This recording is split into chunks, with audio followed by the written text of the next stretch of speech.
नमस्कार किसान साथियों, किन्नू की खेती चैनल पर आप आज देख रहे हैं पार्ट सेकंड अप्रैल मंथ के शेड्यूल का वीडियो। किसान भाइयों, फर्स्ट पार्ट में हमने बात की थी सारे इंसेक्ट्स जो कि अप्रैल मंथ में हमारे बाग में अटैक करते हैं और किस तरीके से हम उनको कंट्रोल कर सकते हैं अलग अलग पेस्टिसाइड का यूज़ करके। सेकंड पार्ट में जो बाकी हमारे काम रह गए हैं वो उसके बारे में बात करेंगे। तो सबसे पहले किसान भाइयों, मल्चिंग के बारे में बताना चाहूँगा। काफ़ी वीडियोज़ में हम ऑलरेडी डिस्कस कर चुके हैं कि मल्चिंग से हमारे बाग का टेम्परेचर जो है वो डाउन रहेगा। पानी की किल्लत जो आने वाले टाइम में रहने वाली है बढ़ते हुए टेम्परेचर के साथ, तो वो हमें कम देखने को मिलेगी यदि हम मल्चिंग अपने बाग में करके रखते हैं।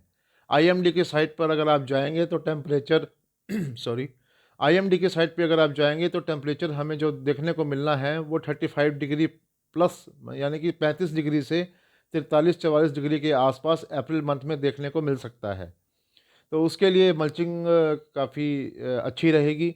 सेकंड स्प्रे अगर हम करना चाहें तो हम एनवलप की स्प्रे कर सकते हैं। एनवलप एक जर्मनी की कंपनी कॉम्पो एक्सपर्ट का प्रोडक्ट है, जिसके अंदर सिलिकेट्स के जो आयंस हैं, मैग्नीशियम है, एल्युमिनियम है, आयरन है। इसको हम यूज़ करके हमारा सनबर्न अपने बाग में या ज़्यादा ड्रॉपिंग हीट की वजह से, हीट स्ट्रेस की वजह से हमारे बाग में होती है, उसको हम कंट्रोल कर सकते हैं। दूसरा किसान भाइयों, हमारे बाग में ड्रॉपिंग देखने को हमने बढ़ते हुए टेम्परेचर पर ड्रॉपिंग देखने को मिलती है अप्रैल के मिड ऑफ अप्रैल या अप्रैल के लास्ट में। तो ड्रॉपिंग के दो कारण हो सकते हैं, एक तो फिजियोलॉजिकल डिसऑर्डर और एक पैथोलॉजिकल डिसऑर्डर। पैथोलॉजिकल डिसऑर्डर का मतलब है कि कौन कौन सी फंगस है हमारे बाग में अटैक करती है, जिससे हमारा जो पी साइज़ का फ्रूट है वो ड्रॉप होना स्टार्ट हो जाता है। तीन तरह की फंगस है किसान भाइयों, ये जो आप नाम तीनों देख रहे हैं स्क्रीन पर, इन तीनों को हम जो कंट्रोल कर सकते हैं वो एलियट से कंट्रोल कर सकते हैं। प्रोपेकोनाजोल जो टिल्ट के नाम से दवाई मार्केट में मिलती है, उससे हम कंट्रोल कर सकते हैं। और नई केमिस्ट्री की बात करें तो हम एमिस्टार टॉप या डीफेनाकोनाजोल की स्प्रे से उसको कंट्रोल कर सकते हैं। इनके लिए जो डोज रहने वाली है एलियट की 2 ग्राम से लेकर 2.5 ग्राम पर लीटर वाटर के हिसाब से आप अपना पैथोलॉजिकल जो ड्रॉप है उसको कंट्रोल कर सकते हैं।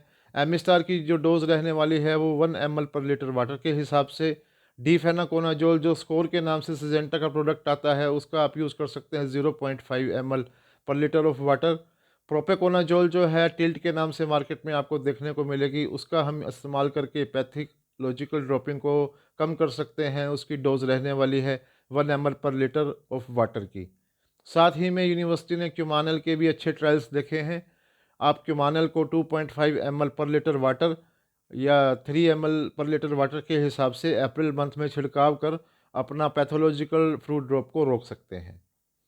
फिजियोलॉजिकल फ्रूट ड्रॉपिंग जो किसान भाइयों हमें देखने को मिलती है उसके बहुत सारे कारण हो सकते हैं, जैसे इनप्रॉपर न्यूट्रिशन है। न्यूट्रिएंट की जो हमें ज़रूरत रहती है, जैसे सबसे ज़्यादा न्यूट्रिएंट अप्रैल में हमें ज़रूरत रहेगी कैल्शियम की, मैग्नीशियम की, सल्फ़र की और जिंक की। तो आप इनका स्प्रे यूज़ करके आप जो है अपना फिजियोलॉजिकल ड्रॉपिंग आप रोक सकते हैं। सेकंड, मैं आपको बताना चाहूँगा फिजियोलॉजिकल ड्रॉपिंग के इम्प्रॉपर न्यूट्रिशन के साथ साथ हार्मोनल इनबैलेंसेस या पानी ज़्यादा लगने से भी हो सकती है।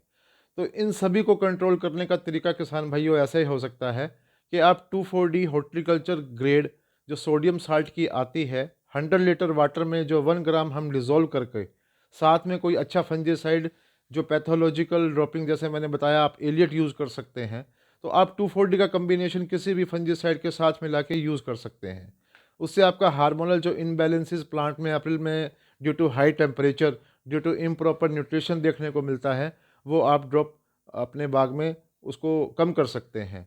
जो 2,4-D की डोज मैंने बताई आपको, 100 लीटर वाटर में 1 ग्राम आप 2,4-D यूज़ करिए। हॉर्टिकल्चर ग्रेड वाली लेनी है किसान भाइयों, सिंपल 2,4-D आपने को यूज़ नहीं करनी। और साथ में आप फंजीसाइड जैसे टिल्ट यूज़ कर लीजिए, एलियट यूज़ कर लीजिए।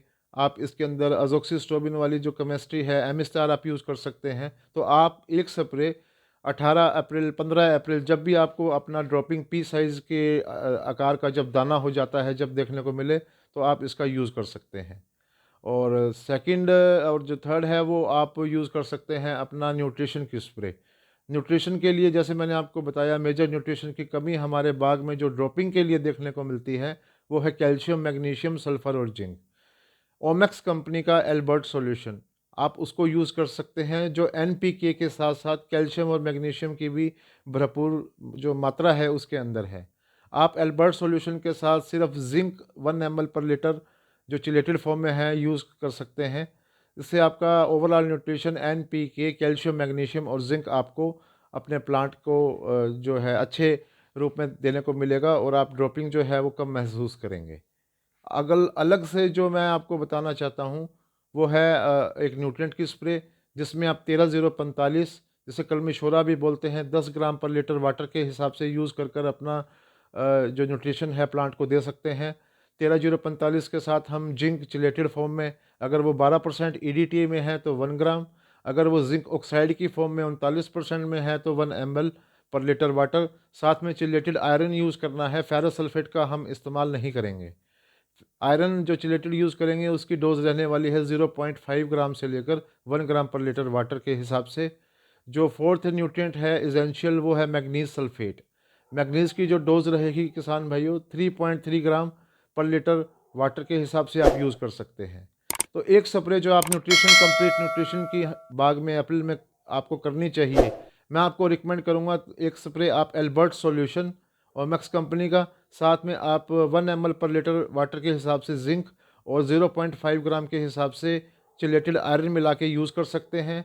अगर आपने ये वाला नहीं फॉलो करना तो आप सेकंड जो है 13-0-45 plus zinc plus iron plus manganese sulphate की स्प्रे मिलाकर आप जो आपकी स्क्रीन पर देख रहे हैं उसके हिसाब से आप यूज़ करके अपने बाग में न्यूट्रिशन को कंप्लीट कर सकते हैं। आज के वीडियो में इतना ही किसान भाइयों। नेक्स्ट वीडियो में हम बात करते हैं और जो न्यूट्रिएंट्स हमारे रिमेनिंग है उसके बारे में।